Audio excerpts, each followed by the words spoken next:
السلام عليكم ورحمة الله وبركاته. معلومة النهاردة بتاعتنا إن شاء الله مهمة جدا وخطيرة جدا. بتتكلم عن حقنة اسمها ليدوكاين. الحقنة دي بتكون موجودة في مادة الفعالة، وبتكون موجودة في المضاد الحيوي اللي بنسميه سيفيتراكزون.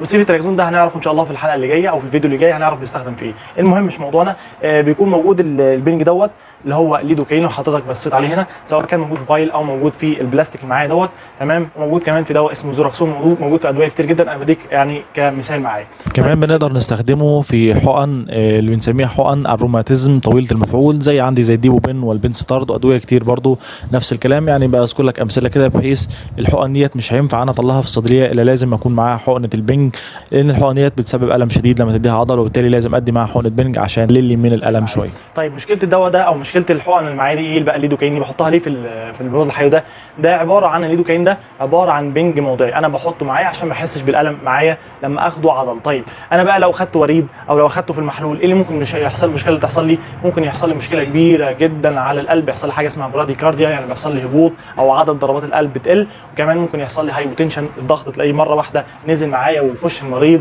في ازمه، وممكن المريض يتوفى في الحال لو ما لحقتوش. يبقى اذا الملخص اللي انا عاوز اقوله النهارده ان الليدوكاين ده مش هيتاخد الا في حاله العضل فقط. وتاخد بالك من الملحوظه دي، وحضرتك تاخد الحقنه ديت لو كاتبها الدكتور معاك تاخد بالك وانت بتاخدها ما بتتاخدش الا في حاله العضل بس. طيب انا لو عاوز اخد الحقن دي وريد اخدها ازاي؟ هشيل البنج دوت كده وهطلع مكانه الميه دي بنسميها ووتر فور انجكشن.